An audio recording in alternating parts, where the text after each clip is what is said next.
Vote ఎటు గుద్దాలే, vote ఎటు పడాలి, కారు గుర్తే. పొరపాటున మళ్ళీ హాత్ పార్టీ కొట్టేస్తే మళ్ళీ హాత్ ఇస్తారు. ఇక పువ్వు పార్టీకి ఇస్తే ఇక మీకు తెలుసు అది పూజకు పనికిరాని పువ్వు. అది అర్థమైందా? ఆ పువ్వు పార్టీ పూజకు పనికిరాని పువ్వు, అది మన రాష్ట్రానికి పనికిరాని పార్టీ. అది ఎంత మాత్రం పనికిరాని పార్టీ. మనకు రూపాయి పని చేయలేవాడు, రేపు చెయ్యడు కూడా. అందుకే మళ్ళొక్కసారి హైదరాబాద్ ఉరకాలంటే, తెలంగాణ ముంగట వడాలంటే మళ్ళా కేసీఆర్ గారు ముఖ్యమంత్రి కావాలి. దానికి జూబ్లీ హిల్స్ నుంచే జైత్రయాత్ర మొదలు కావాలి. మీరు అనుకుంటుండొచ్చు ఇంకా దోసాలు ఉంది కదా, ఇంకా దోసాల తర్వాత కేసీఆర్ వస్తాడు కదా. మీరిగిన జూబ్లీ హిల్స్లో గట్టికి గుద్దిర్రు అనుకో, దోసాలు కూడా ఇంతజారు చేసే అవసరం లేదు. దోసాల లోపలనే ఏం జరిగినా జరుగుతుంది, ఏమైనా జరగచ్చు. అందుకే నేను అంటున్నా, మళ్ళా మనం వచ్చినాక మంచిగా పని చేసుకుందాం. వీళ్ళతో కాంగ్రెస్ వాళ్ళతో ఊదు కాలది, పీరి లేవది, ఏం కాదు వాళ్ళతోని. అలా కోటెత్తే మురిలో వారేసినట్టే, దానికంటే ఏం జరగది. అందుకే దయచేసి నేను కోరుతున్న తమ్ముడు మహేష్ని కానీ, మా డివిజన్ అధ్యక్షుడు ప్రదీప్ ఏడి వచ్చిండా, తమ్ముడు ప్రదీప్ కానీ, అట్లాగే ఇంకా మా వైద్ భాయ్ ఉన్నాడు, షకీల్ భాయ్ ఉన్నాడు, ఇంకా మా లోకల్ లీడర్లు అందరు ఉన్నారు. పేరున నేను ఎవరో పేరు చెప్పలేదో వాళ్ళందరూ మనసులో తిట్టుకోరు. మొయిద్ ఖాన్ సాబ్ అందరూ మనసులో తిట్టుకోరి, బయట తిట్టుకోరి, నన్ను లోపల తిట్టుకోరి.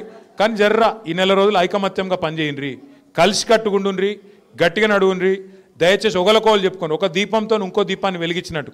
ఇప్పుడు కాంగ్రెస్ వాళ్ళకేమో పైసలు బాగున్నాయి, వాళ్ళకు వాళ్ళు పోలీసు వాళ్ళు వచ్చి బెదిరిస్తారు, వీడొస్తాడు వాడొస్తాడు, ఆగమాగం ఎక్కుంటుంది, దుంకుడు ఎగురుడు ఎక్కుంటుంది. అది చూసి మీరు హైబత్ తినకూరి, ఏం కాదు.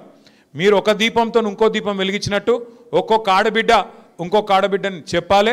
మళ్ళా కేసీఆర్ని తెచ్చుకోవాలి, మన రాష్ట్రం ముంగట పడాలి, మన కారోబారు నడవాలన్నా, సంక్షేమం జరగాలన్నా, మళ్ళీ మీకు బతుకమ్మ చీర రావాలన్నా, కేసీఆర్ కిట్లు రావాలన్నా, మళ్ళా 4 ముద్దలు నోట్లకు పోవాలన్నా కేసీఆర్ గారు వస్తేనే అవుతుంది. మళ్ళీ కేసీఆర్ని తెచ్చుకోవాలనే మాట ఒక్కొక్కరం చెప్పుకోవాలి. చెప్పుకొని మన అభ్యర్థి గోపీనాథ్ భార్య మాగంటి సునీతమ్మ కూడా ఇంటింటికి వస్తుంది. జర ఆడబిడ్డను ఆదరించండి. ఇలా భర్త దూరమై వాళ్ళ పిల్లలు కూడా తిరుగుతూ ఉన్నారు, వాళ్ళ తండ్రి లేక. అందరినీ కడుపులో పెట్టుకొని కాపాడండి. కేసీఆర్ గారిని మళ్ళీ మన పార్టీని గెలిపించుకొని ముంగట పోదాం. షేక్పేటలో అభివృద్ధి కార్యక్రమాలు ఇలా మీకు ఇచ్చే ప్రతి మాట తమ్ముడు మహేష్ కానీ, ప్రదీప్ కానీ, మన నాయకులు కానీ ఇంటింటికి వచ్చి అక్కడ మన సమస్యలుంటే మేము కూడా రాసుకుంటాం. రాసి పెట్టుకొని కుదిరితే ఇప్పుడే ప్రభుత్వం మీద కొట్లాడి పని చేపిస్తాం. లేదంటే 2 నెలల గవర్నమెంట్లోకి వస్తాం.